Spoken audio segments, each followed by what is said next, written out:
In a peaceful valley village nestled between the mountains, life followed a gentle rhythm. The villagers tended their crops, raised their animals, and lived in harmony with nature. The river that ran through the valley was their lifeline, providing water for their fields and homes. But one year, the rains were different. A relentless storm rolled in, pounding the village for days without rest.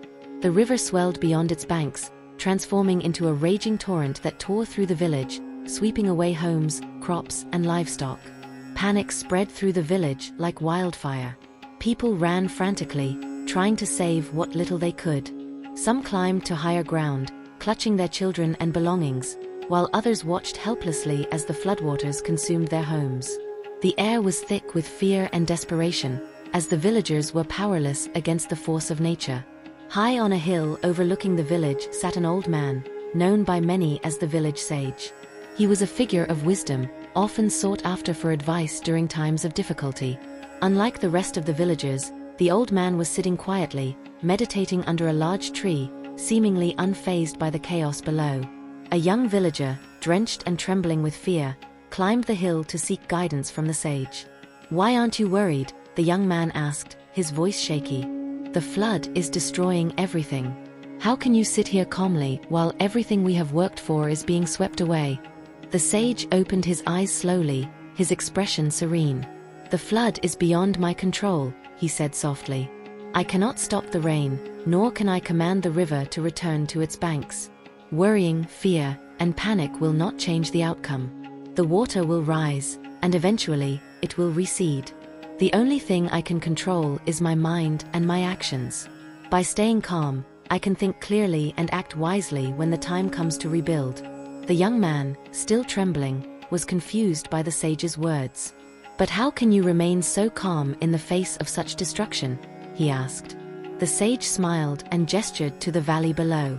"The river has always been here, just as the storms have come and gone. Our lives, our homes, and our possessions are all part of the cycle of nature. They are temporary. What matters is not the flood itself, but how we respond to it. If we give in to fear, we lose our ability to make sound decisions. If we remain calm, we can rebuild what was lost and carry on, wiser and stronger than before." The young man sat beside the sage, looking out at the floodwaters. He realized that the panic he felt was not helping him or anyone else. Slowly, he began to breathe more deeply, calming his racing heart. He watched the waters rise, but instead of succumbing to fear, he found a sense of acceptance. The flood would pass, and life would continue.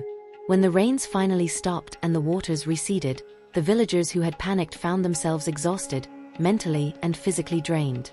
But those who had followed the sage's advice remained calm, and when the time came to rebuild, they were able to think clearly, take action, and help their fellow villagers restore the community.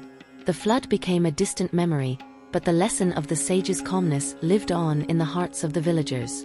They had learned that in the face of crisis, panic serves no one. Only by maintaining peace of mind could they rise above the storm and rebuild their lives. Moral: in crisis, calmness and action are more valuable than worry. Thank you for joining me in this story. If you enjoyed this video, make sure to hit the like button and subscribe for more stories like this one.